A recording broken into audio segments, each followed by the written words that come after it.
The Battle of Bakhmut has emerged as a puzzling focal point in the Russia-Ukraine conflict.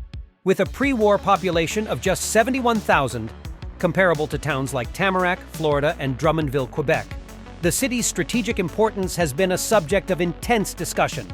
According to claims from Kyiv, Russia has endured substantial casualties in the battle, with estimates ranging from 70,000 to 100,000. While these numbers are unverified, even a significant deviation would make one question Russia's hefty investment in capturing a town that, post-battle, would have a population approaching zero.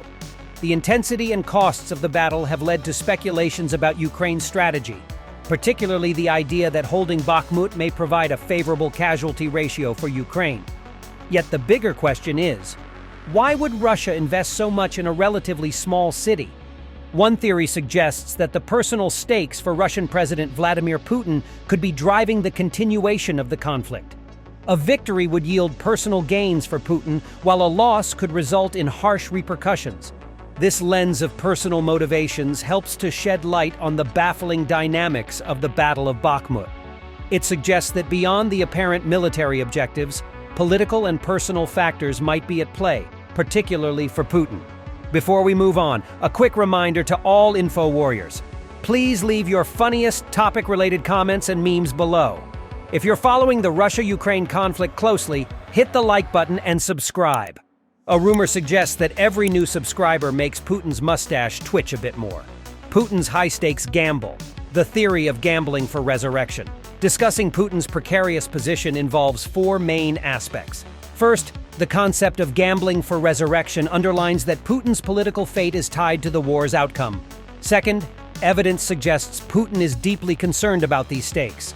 Third, investing heavily in Bakhmut makes sense through this lens. Finally, Putin's political ownership of the war is stressed. To illustrate gambling for resurrection, consider someone betting their $100,000 life savings on black at roulette. Normally, this would seem risky. However, if that person owes $200,000 to the mob and faces dire consequences for non-payment, the gamble gains context. In this analogy, Putin is the gambler. The mob symbolizes Russian domestic political powers, the debt stands for the war's negative outcomes, and winning represents retaining political power. Bakhmut and the broader war are the roulette wheel. The assumption here is that Putin's political ownership of the war significantly affects his future. This suggests high personal stakes and the necessity of a favorable outcome for maintaining his power. Owning the war. The assertion is that Putin's ownership of the war is evident through a three-step escalation process. Step 1 was the initial invasion in February 2022, which initially seemed like a good idea, but turned into a calamity. Step 2 involved a mobilization announcement in September 2022 to prevent further counterattacks by Ukraine. Step 3 was the formal annexation of certain Ukrainian territories, providing a loophole for deploying Russian conscripts and reinforcing the Kremlin's narrative. By combining these steps, it is argued that Putin now politically owns the war, and his political future is tied to its outcome. Failure in the war could jeopardize his position and potentially lead to someone else taking power. The historical example of the Romanov dynasty falling due to a poorly fought war is referenced to highlight the potential risks. While failure in Ukraine does not guarantee Putin's loss of power, it significantly affects his odds of survival. The theory is that prolonging the war, despite substantial costs, may make sense from Putin's perspective if it increases the chances of a major win that would have a sizable impact on his political survival. To support the notion that Putin has these political survival concerns, specific evidence is not provided in the text. However, it suggests that the escalation of the war, the annexation of territories, and the risks associated with historical precedents serve as indicators of Putin's awareness of the political stakes involved in the conflict. The evidence. Option 2. The offensive through winter appears counterintuitive from a military perspective. Winter conditions are typically unfavorable for military operations, with harsh weather and difficult terrain. It would require significant resources and effort to sustain an offensive during this time. However, if we consider the gambling incentive, it provides a rationale for this choice. If Putin is politically invested in the war and his survival depends on its outcome, taking a more aggressive stance may be driven by the potential rewards of a major victory. A successful offensive during winter could reshape the narrative, demonstrate Russia's strength, and improve Putin's political standing. By choosing option 2, Putin may be gambling for a substantial win that outweighs the costs and risks associated with winter warfare. It aligns with the notion that prolonging the war, despite the challenges and costs, is a calculated move to increase the chances of a favorable outcome and secure Putin's position of power. Why Bakhmut?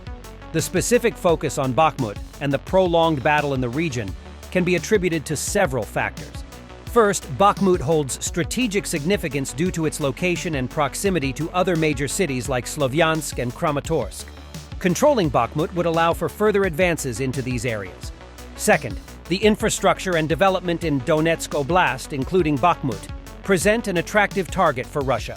The presence of the Russian-funded Donetsk People's Republic and the established infrastructure in the region make it a valuable area to control and utilize for Russia's interests.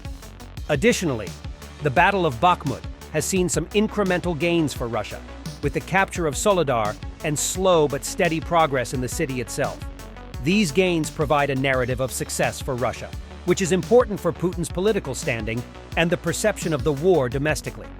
While it is difficult to assess the wisdom of focusing on Bakhmut over other areas, as it requires knowledge of counterfactual scenarios, the sunk cost fallacy is not the sole explanation for Russia's choices. It is possible that reallocating resources to other locations could have yielded better results at a lower cost, but strategic considerations, political motivations, and the need to maintain a selling point for the war influence decision-making. Ultimately, Putin's political fate is tied to the war's outcome, and maintaining some form of success or progress becomes crucial for him. As long as there is a perceived selling point or narrative of success, even if it comes with significant costs and challenges, Putin may prefer to continue the offensive rather than opting for a defensive strategy or withdrawal.